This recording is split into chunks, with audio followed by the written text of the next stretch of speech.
In the political architecture of the United States, legislation is designed to govern a secular, pluralistic democracy.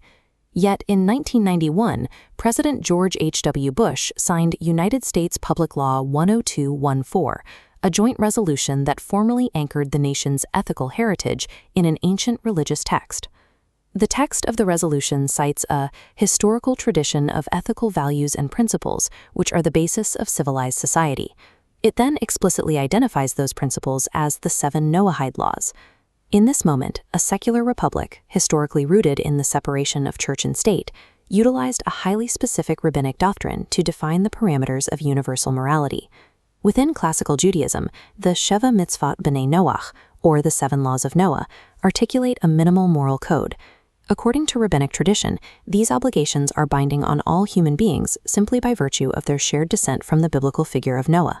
This diagram illustrates the structural asymmetry of Jewish law.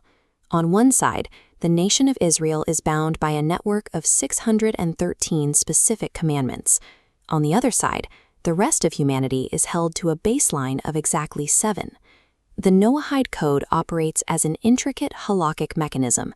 It was engineered by rabbinic scholars to resolve the tension between demanding universal ethical behavior from all nations and preserving the exclusive nature of divine revelation. The textual bedrock of this framework is the post-Diluvian covenant recorded in Genesis 9, where God establishes basic rules for humanity after the flood. Centuries later, the parameters of that covenant crystallized within the legal debates of the Babylonian Talmud. In Tractate Sanhedrin, rabbinic scholars transformed the scriptural blessings of Genesis into rigorous, enforceable legal categories. This 7-node structure maps the core jurisprudence of the Sheva Mitzvot B'nai Noach. The first node polices monotheistic boundaries by prohibiting the worship of any being other than the Creator. The second forbids blasphemy. The Talmud probes the parameters of this offense, debating the specific linguistic triggers and divine names that generate legal liability. The third node prohibits bloodshed, but the legal scope expands significantly. Talmudic logic extends liability for murder to feticide, indirect killing, and deaths caused by omission.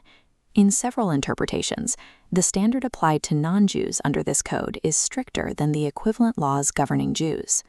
The fourth and fifth nodes forbid sexual immorality and theft. These serve as the legal anchors for preserving social trust, family structure, and economic stability. The sixth law breaks from purely interpersonal conduct. It prohibits ever min hahai, the consumption of flesh taken from an animal while it is still alive. While the code permits the slaughter of animals for food, this specific restriction establishes a legal limit on human supremacy. It criminalizes gratuitous cruelty and demands a baseline respect for biological life. The final node is the obligation to establish courts of justice, or dinim. This mandate requires societies to enforce the previous 6 rules. It shifts the entire Noahide framework from a system of individual piety into an institutionalized rule of law. In the medieval era, the philosopher Maimonides codified these rulings comprehensively in his Mishneh Torah.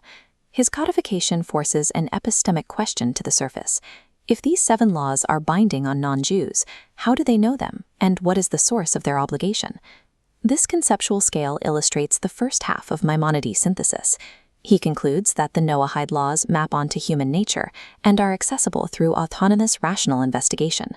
However, a person who follows these laws strictly through independent philosophical logic achieves a limited status. Maimonides classifies this individual as wise. For Maimonides, intellectual wisdom alone is insufficient for full religious standing. To gain a share in the world to come, a non-Jew must reach a higher category known as the pious among the nations. Achieving this status requires fulfilling a mandatory condition. The individual must accept the 7 laws specifically because God commanded them to humanity through Moses at Sinai. This mechanic effectively subordinates human reason to the authority of divine prophecy. Maimonides constructs a system that demands universal moral obligations from all humanity, yet tethers the legitimacy of those obligations to Jewish particularity. This Maimonidean tension creates friction when the Noahide framework interacts with other global systems attempting to define universal morality. This matrix allows us to map the Noahide structure against two parallel systems of global ethics. When contrasted with Christian natural law, the foundational differences become clear. Christian natural law theories generally argue that core moral truths are fully accessible to human reason.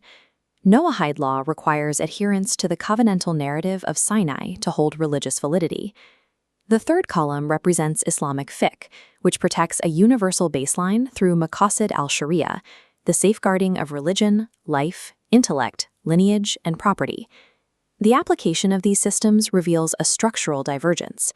Islamic jurisprudence is designed to regulate a multi-religious society functioning under Muslim governance. Noahide law is theorized as an independent, decentralized moral standard for those living under diverse, non-Jewish political regimes. This theological grounding explains the friction in interfaith dialogue.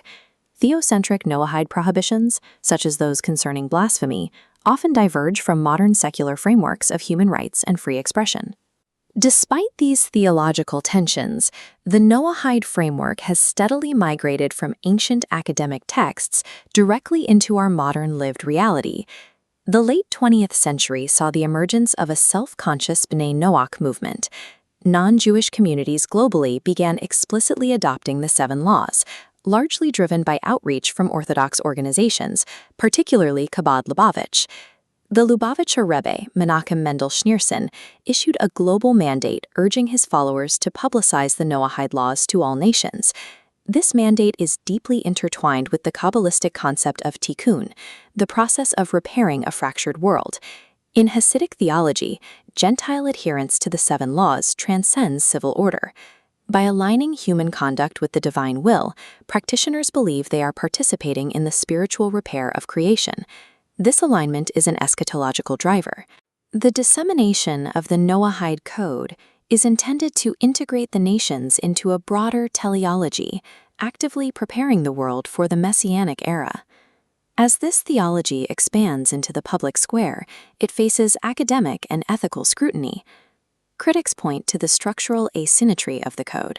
The system encodes a moral hierarchy that assigns Jews and non-Jews two distinct normative statuses within the moral universe. Furthermore, the heavy emphasis on messianic preparation leads to concerns regarding instrumentalization. This framing positions non-Jews as components of a distinctly Jewish eschatological narrative. Politically, the framework has generated conspiracy theories, with fringe critics interpreting the mandate to establish courts of justice as a precursor to theocratic law. In practice, the code serves as a program for ethical self-governance. The Sheva Mitzvot B'nai Noach remains an enduring attempt to reconcile a shared, universal moral architecture with the specific boundaries of divine revelation.